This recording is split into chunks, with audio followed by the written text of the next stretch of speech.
الله الرحمن الرحيم، والصلاة والسلام على سيدنا محمد وعلى آله وصحبه أجمعين. مصباح يقين، رئيس عصبة جهة الدار البيضاء سطات الجوجيتسو، وعضو المكتب المديري للجامعة الملكية المغربية للجوجيتسو، رئيس لجنة تنظيم الأنشطة الجامعية.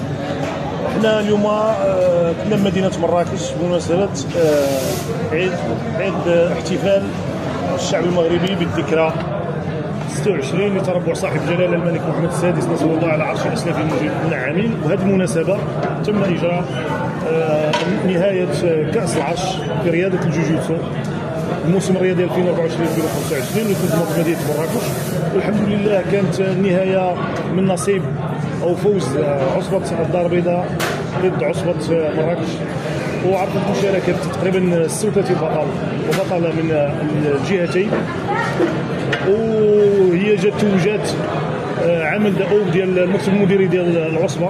والاشاره في عصبه الدار البيضاء سطات هي المره الرابعه على التوالي بطله كاس العرش وبطله المغرب، والاعضاء وبطله ابطال العصبه فهم كذلك المغرب وابطال افريقيا اللي تنظمت بطوله افريقيا مؤخرا بدات مراكش 2024 في شهر 11 اللي عرفت تتويج المنتخب المغربي واحتلال المرتبه الاولى حوالي 126 ميداليه، 50 ميداليه ذهبيه. وهذا يندفع انما يدل على القوه وعلى المستوى العالي ديال الجوجيتسو المغربي الوسط، يعني الاخوان ديالو افريقيا. وهذه المناسبه كنشكروا جميع المتدخلين والمساهمين اللي ساهموا في هذه النهضه ديال الجوجيتسو، وكذلك الاخوان بالجامعه الملكيه المغربيه للجوجيتسو على راس ديالهم السيد الرئيس كريم البرق. ومع هذه المناسبه السلام عليكم، معك فهد محمد، رئيس اللجنه التقنيه الجهويه لجهه عصبه جهه الدار البيضاء سطات للجوجيتسو.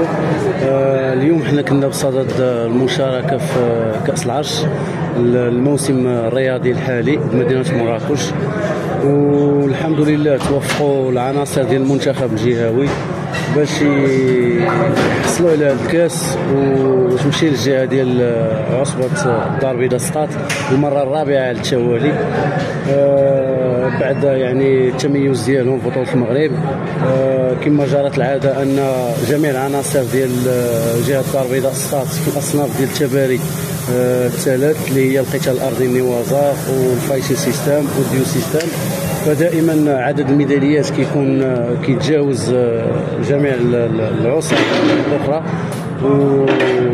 وحنا ان شاء الله مقبلين على كاس افريقيا اللي غادي تكون مقامه ان شاء الله بتونس من بعد التميز ديال المنتخب الوطني المغربي للجوجيتسو في النسخه ديال 2024 والنسخه ديال 2025 اللي كانت مقامه في المغرب بمدينه مراكش.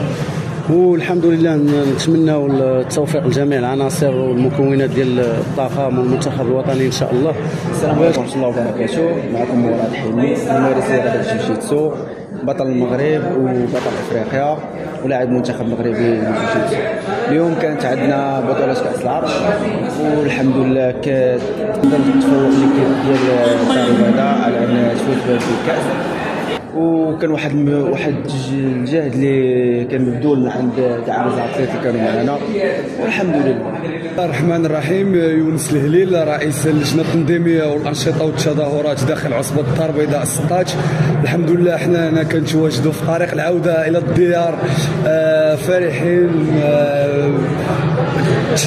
تزال على الاكشاف ديالنا واحد العيب ديال كاس العرش اللي هي واحد الكاس اللي غاليه بالنسبه للمنتخب الجهوي للصعيد الوطني.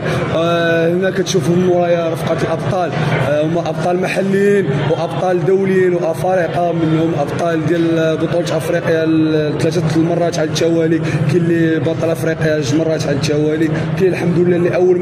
السلام عليكم، سميتي باشي بونا، بطله المغرب في جيجيتسو وبطله المغرب بطله كاس العرش 4 المرات على التوالي. اليوم في مدينه مراكش لعبنا واحد البطوله ديال كاس العرش اللي كانت منافسه قويه، كنا مع اصحاب مراكش، كانت منافسه قويه بفضل صحابنا والدراري والدريات. جبنا كاس العرش 4 المرات ان شاء الله المره الجايه.